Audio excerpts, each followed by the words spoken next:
beautiful people, welcome back. So today we're going to do a recap and a review of the Real Housewives of Salt Lake City Season 3, Episode 2, titled Searching for Serenity. So we start off, first of all, before we even get into that, I am going to need Candace Dillard from the Real Housewives of Potomac to make care packages for all these ladies. I need you to fold as many napkins as you can and send it over to the cast of this Real Housewives of Salt Lake City.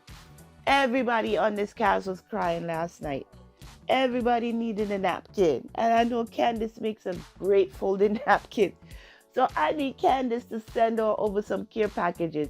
And if I never see another charcuterie board, as long as I live, I'm fine. What this whole episode was circled around crying and charcuterie boards. We have 3 of them throughout the whole episode. I'm like, what is going on here? Is this a trend? Does people just like saying charcuterie board? Or is it a thing? I'm like, what's going on? Everywhere you turn, somebody has a charcuterie board. All right, so let's get into the recap and the review, and then you're going to see where they were presented within the episode. So, of course, we have where it always starts out where you have producers just checking in on every family, and then they settle on one. And the family that they settled on was Jen. So we have Jen at home, and Jen mom's come over for lunch, and here we have the first charcuterie board. So Jen she says what she calls a keto charcuterie board for her mom, and her and her mom are about to put together a puzzle just to spend time with each other. And they sit at the table and they get to talking about what's coming up. She's letting her mom know that every week she has something new to deal with, as far as the attorneys coming with something new, so a new charge. And also she has to deal with what's going on in the media, where people are making mean remarks regarding the situation. Like, for instance, I believe there was a comment that says why did Stuart take a plea deal? There's no way that Jen is innocent. Therefore, she's going to do about 100 years, or she'll be 100 years old before she get out of jail, or something like that. And there's another one that says they really want Jen to be guilty. That way they could slide into Coach Shaw's DMs. I'm like, oh my God. But you know how the internet is. They call them keyboard bandits. People stay behind the keyboard and make nasty remarks and just make judgments and stuff like that. But by now we already know the turnout from that. We know that Jen eventually took a plea deal, and she's going to be sentenced soon. I believe it's in November. So she was telling her mom that Coach Shaw told her that he walked into Omar's room and Omar was crying, and he asked him what was going on. And Omar basically told his dad that, he don't know how he's going to be. He needs his mom around, and he don't know how he's going to be without her not being there. So that, of course, brought Jen to tears. And we all know that the family isn't taking it well. She's had the conversation with Coach Shaw on camera in the last episode. And now she's having the conversation with her mom. Her mom is trying to be strong for her, telling us, we're resilient people, we're strong people, and we'll get through it. You'll get through it. So we don't know how many years or sentencing Jen is going to get, but we can see that overall the family isn't taking it well. She's saying that she's not going to be there for Omar's graduation. She may not be there for her son getting his white coat at his ceremony when he becomes a doctor. So she's just saying that she is just hurt that she's not going to be there for her family. But Jen, if you were doing the wrong things, you need to pay for what you did. There are other families that were affected by your actions and Stuart's actions and your team actions, and you can't just walk away like that, not being punished. Something got to happen. And by you taking a plea deal, you're agreeing to some of the charges that were coming your way. So we'll see what happens in the next couple of months behind the scene. Of course, I'll come back on here and let you guys know if you don't already know, because everything is already plastered in the media. But of course, as bloggers, we have to talk about it and give our opinions. So as it unfolds, we'll all hear more about it. So that was Jen and her mom talking. So overall, her family is not taking the impending um, trial and sentencing well. But this was filmed before we knew that Jen took a plea deal, and she was, of course, the in the show saying that she's innocent, she's innocent, she's innocent. But here we have it. She took a plea deal, and we know something is about to come of it. So again, Jen's family is not handling it well, and we'll see as we move on throughout the season. Now we have Whitney at home, and we see Meredith comes over, and we see Whitney goes in the confessional and let us know that this is the first time Meredith has ever been to her house. And we see them come over. They're about to just have some drinks and talk. And here we have another charcuterie board. So Whitney prepares a charcuterie board for Meredith. And we see the kids come in. It was so cute. Whitney's son is Brooks, same as Meredith's son, whose name Brooks. And Meredith was like, we need to introduce Brooks to Brooks. So Meredith says to, Whitney says to her son, Brooks, do you know that my friend Meredith have a son named Brooks? And kids being as shy as they are, he just twisted his little shoulder and ran off. It was so cute. Of course, that brought a chuckle to them because it was the way he did it. So the ladies decide to sit outside because it's a nice day. And they sit outside to talk. And I think Meredith came over with the intention of bringing Whitney onto her side as far as, with Lisa and stuff. Right now, Whitney didn't really have a side because we all know Whitney stayed close to Heather, and that was her partner. She was trying to be nice to Mary, but we all know how that ended out. Her and Mary fell out. So I think that Meredith was trying to get Whitney onto her side. So they're talking now. They got to the fact that they're talking about what happened with Lisa. And Whitney's like, I think you should try to make up. And they're talking about the rumors that are out there around surrounding Lisa. And they get into detail about one specific person who they both know they're mutual friends with. And they're like, yeah, we heard the same rumor. And the rumor is that they're saying to get her tequila into certain establishments that Lisa was giving it up or sleeping around, I should say. Let's just say sleeping around. And they mentioned one particular wealthy man. And they're saying that, yes, this is what we're hearing. So if all of us are hearing this, how bad could it be? But then Whitney told her, she's been working with a spiritual healer. And she saw Lisa come to her. She said usually she sees Lisa as this big bad person, this evil person, but she came to her real docile and real vulnerable. And she feels like at this point she needs to be there for Lisa. So right then and there, Whitney shut it down with Meredith. Meredith was like, okay. So you could tell that, okay, she didn't want to further the conversation anymore. She didn't want to say anything else because, okay, you're telling me that after all Lisa said and did to me, you feel sorry for her and you're going to be on her side. So therefore, you know what? Let me get out of here and go home because this is not going to go anywhere. So then at one point before that, she says, remember, Meredith said to Whitney, remember, Lisa has started rumors or talked about everybody in this group. And so we have the flashbacks of Lisa telling Meredith. I remember that she was telling Meredith that Whitney had a stripper pole in her basement.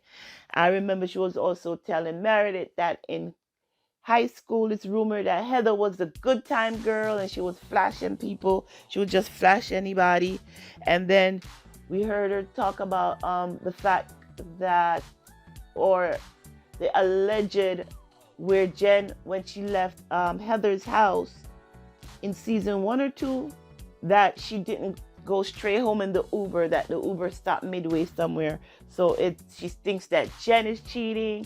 And then we saw from last season where she was, angry with Meredith and she was screaming that Meredith has slept with half of New York and she's calling her a whore and all of that. So yeah, they did flashbacks on all of that. And even after that, Whitney was like, I think I need to be there for her. I need to find out what's going on with her. I think she's hurting, so I need to talk to her. So that's where we left Meredith and Whitney. Now we have Lisa at home. She is having a meeting with her family, or just hanging out with her family, and she gets on the she was talking to Jack, and at some point they ended up outside, talking one-on-one, and she's asking Jack, who is now a senior in high school, what are your plans? Are you planning to go to college? So Jack was like, I don't think I want to go to college. And he's like, for the things that I'm going to go to college for, I already have. And she was like, what is that? So he's talking about his company, Fresh Wolf, that he and his little brother his parents but he came up with the idea, and his parents funded funded it for him. It's a company for him and his little brother. So he's telling his mom that he wants to start another company where he could take the profits from Fresh Wolf to start another company, or maybe her and her husband could help him start another company. So Meredith was like, no, I want you to at least go to college and for at least 2 years to have a degree under your belt. And Jack is like, I really don't want to, because I'm going to waste time studying when I could be out here, just making money. So they went back and forth with that for a little while. She let him know her displeasure of the fact that he didn't want to go to college, and she wasn't having it. She wouldn't let up, and he was adamant about not going to college. She's like, yes, it's your choice, but until you're out there making your own money and supporting yourself, you kind of have to listen to what your dad and I have to say to you. You can't just say you're not going to go to college and don't go. So I hope we visit this conversation again with Jack and Lisa, because I have a similar situation in my household. I'm raising my nephew. Right now, he is in his last year of high school. I've had the conversation with him about going to college. He says he wants to.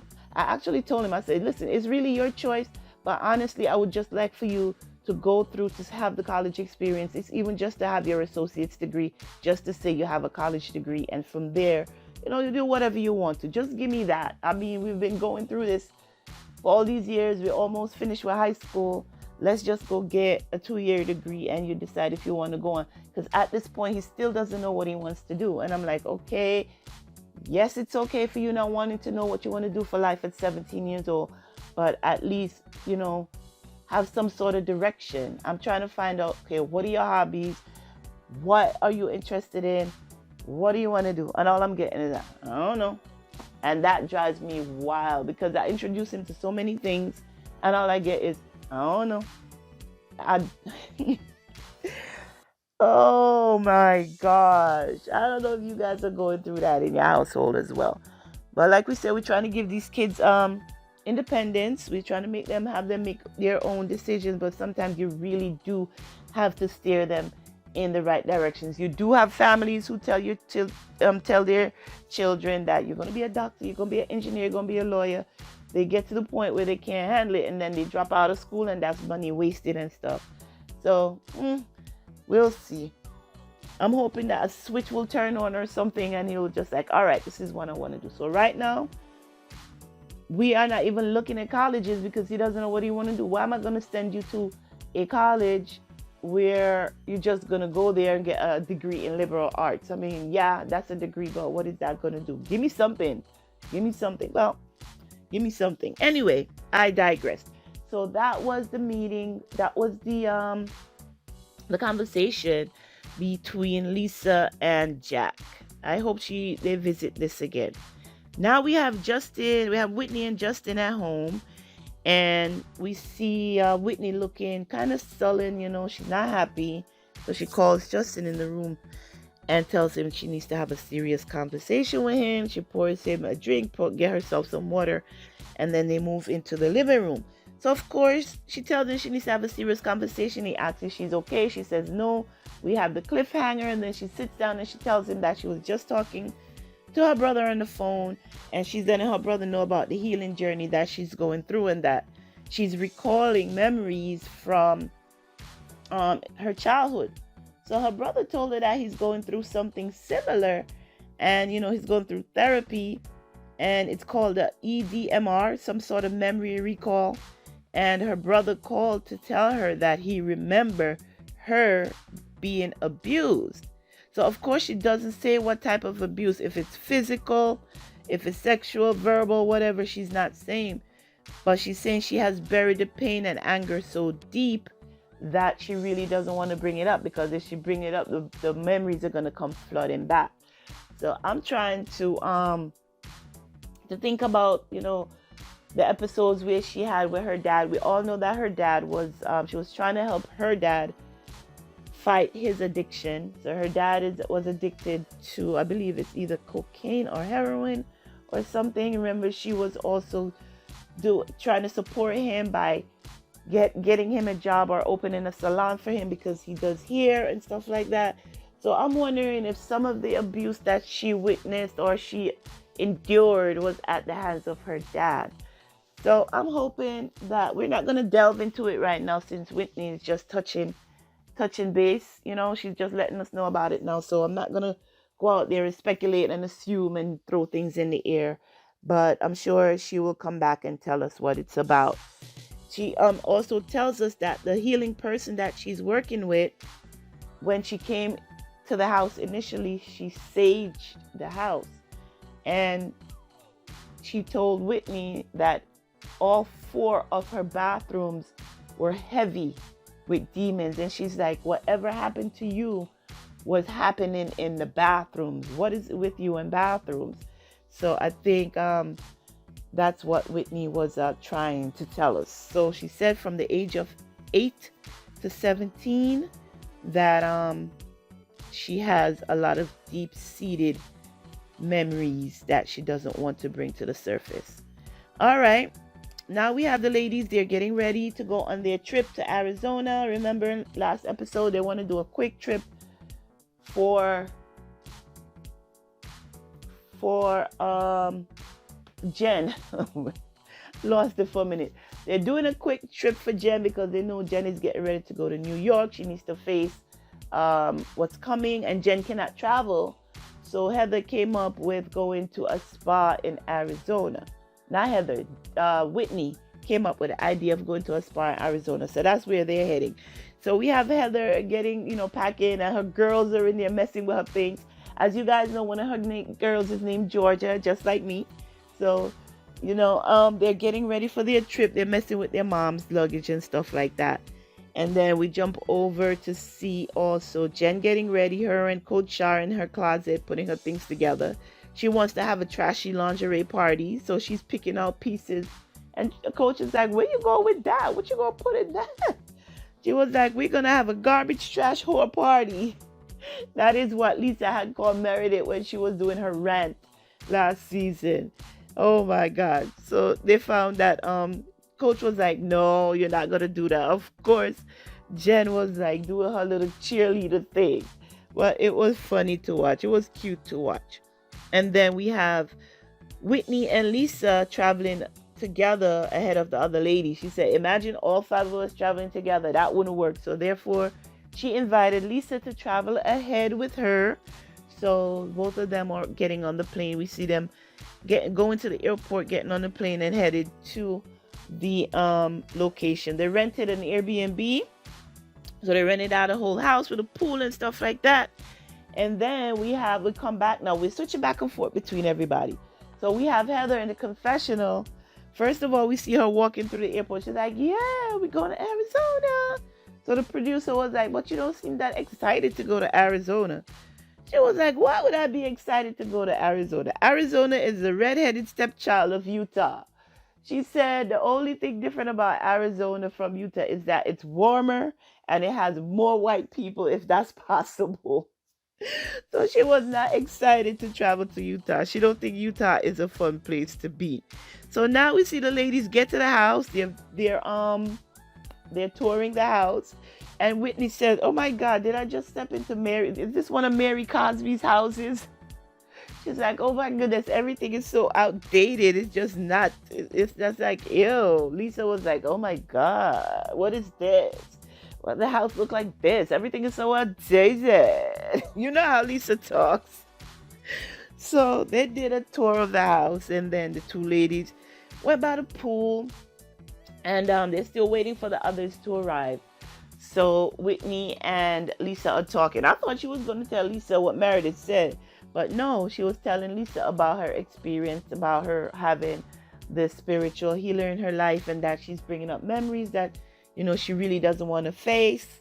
And then Lisa is letting her know, she's like, so Whitney's like, I really don't want to talk about it. But I guess she just had to talk, something on camera. So she was just talking to Lisa about it. Then she said, I really don't want to talk about it. So Lisa takes the opportunity to let Whitney know that she's remembering things from her childhood, where she's a middle child and her parents were pretty young. So while her parents were working, she had siblings that were in college, she was saying. So, and I believe her parents was also going to college as well, working and going to college. So her and her siblings, I believe when she told us the amount, I think I counted 6 of them. So she said they had to lean on each other to be there for each other, help each other out as far as making sure meals were done, everybody was taken care of, baths were had, people were dressed and ready to go. But she said that's one of the reasons why she feels so close to her siblings, because they did everything together while their parents had to work to make sure that they had money coming in. So while they were talking, I think she told Whitney that she missed her friendship with Meredith. And Whitney told her, well, you need to talk to Meredith about that. You really need to talk to Meredith about. And she was trying to get some information out of Whitney. And Whitney kept going to, I forgot what question she asked Whitney directly. And Whitney was like, well, you really need to talk to Lisa about that. To Meredith about that. Whitney was not about to give up any information. It was quite obvious that she was not giving up information. Lisa told Whitney that she's forgiven herself. She's like, I've forgiven myself for what happened between Meredith and I. Now it's up to Meredith for us to heal this relationship. She's like, I've apologized 4 times.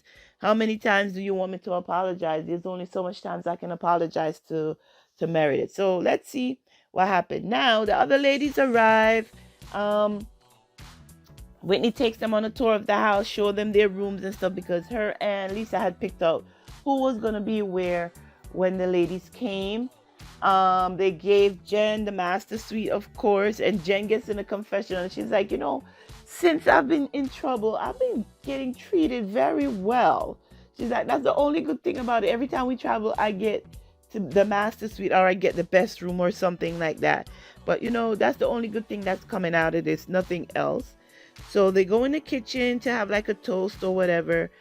And Whitney was about to open the bottle and she's like, but honestly, I can't, because I have a shaman coming this evening. And one thing she requires is that we do not drink, that we don't have any drinks. So the ladies were kind of bummed up, but they understood. Now they all went back into Meredith's room, except for Lisa, of course. Whitney had gotten them gifts, which were pajamas and slippers. So she gave them all their little gifts and stuff and told them to get ready for the evening and to meet outside by a certain time.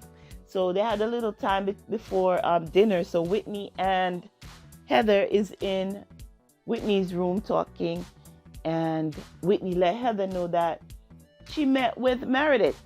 That Meredith met with her and told her that Lisa has been sleeping with people to get her Vita tequila into bars or into places. So of course you have Heather laughing and she's like, listen, Whitney, when you talk to either Lisa or Meredith, make sure you don't laugh, because you have this look on your face like you want to laugh all the time. And then Heather said to her, so who was she sleeping with? Was she sleeping with vendors, bartenders, liquor store owners? Who was she sleeping with? And she was laughing. Of course, Whitney wasn't there for it. She was trying to move on with the conversation, but Heather wasn't letting her go. She was like, listen, the thing that she told you, be sure you do not say it to Lisa. You keep out of it. And this is what Heather has been telling Whitney since season 1.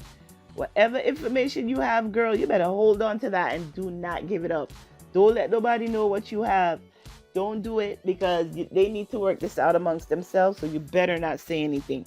So now the shaman is here, and the shaman is here, and we have everybody heading to the backyard of the area except for Meredith. Now we go find Meredith, and we see Meredith get her makeup professionally done. But then I look back at the other ladies throughout the evening, and it looked like they got their makeup professionally done too, but it looked like Meredith was the last one of the evening to get it done. So while she's getting her makeup done, we have Seth calls her. You know, Seth with his funny self. He's like, how's everything going? He's like, is everybody there? Have you seen everybody? She's like, how am I going to be here in a small house like that and not see everybody? He's like, so do you know, have you located all the exit doors? So, of course, that brought a smile to Meredith's face. And as we know, Seth is a clown. He likes to make people feel at ease by making them laugh. So yes, he brought a smile to her face. So finally she finishes, and by the time she gets outside, the ladies had already finished an exercise. So one of the exercises that they had to do was called release and recall, or call in. Release and call in. So they had to release something negative and call in something positive into their life. So they went around and everybody, talked about what they wanted to release. And when Meredith came, the shaman told her, this is the exercise we've done. Do you want to participate by letting us know? And she's like, at this moment, I really don't want to. The thing about it, when she came late, and to Whitney's point, she's like, when you come late, you got to sit where it's available. And she had to sit next to Lisa. And at one point throughout the evening, again, the shaman did another exercise. And I believe she had to say something about her safe space. She was like, Lisa said to Meredith, at one point, I believe I would have been your safe space. And Meredith turned to Lisa in a cold voice and said, you are not my safe space, Lisa. Of course, Lisa got up right away, because the venom and the anger that you could hear in Meredith's voice, she just recoiled. So Lisa got up and went into the house. Of course, you have Heather following her. She went in there and got her. And by the time they came back out, the ladies were sitting at the dinner table. And this is where we have the third charcuterie board, ladies and gentlemen. This is where we have charcuterie board number 3. The crying that I was telling you about was happening with in the first scene with Jen and her mom. Then we have the crying with Lisa and Whitney by the pool, where she was crying about her friendship with Lisa. The ladies were crying when they were doing the release and call in. And now we have crying at the table, because we have Whitney kind of experiencing or telling us the details about her experience. She's letting the ladies know that, listen, I have some deep-seated wounds and some demons that are buried really, really deep. And I don't know how to handle it. I'm going to need you ladies to help me go through it. And you have Heather looking at her like, for real? And Heather was like, you, Whitney, you went through stuff? And that is where the scene and the episode ended. So I'm sure we're going to pick it up next week, where we have the ladies at the table talking about what happened to Whitney, if she actually really tells us, what happened to her when she was younger. We are going to hopefully get into talking to Lisa and Meredith, having a conversation, hopefully. And honestly, they did show us a clip, and we see where Whitney and Heather, of all people, are getting into it, where Whitney claims, I'm guessing she told Heather a secret, and Heather is telling her, no, you didn't tell me. So she's calling Heather out in front of all the ladies. But didn't Heather already tell you, girl, when you get something, to keep it close to your heart, don't say anything? Why are you going to put her in a position like that? She said, if it's going to hurt, why bring it up? If it's something that's going to hurt the next person, why bring it up? Keep it to yourself. And this is what Whitney's doing. She's calling Heather out in front of the girls. And remember, Heather and Whitney are supposed to be the two closest people on the show, and they're actually cousins. So it's going to be interesting to see why they're clashing at this point. And in episode 3, at the top of the season, they're going to be clashing. Hopefully they could clash, get through it, work it out, and move on, because we do not like to see these two fighting. We have not seen it before, and I don't want to see it now.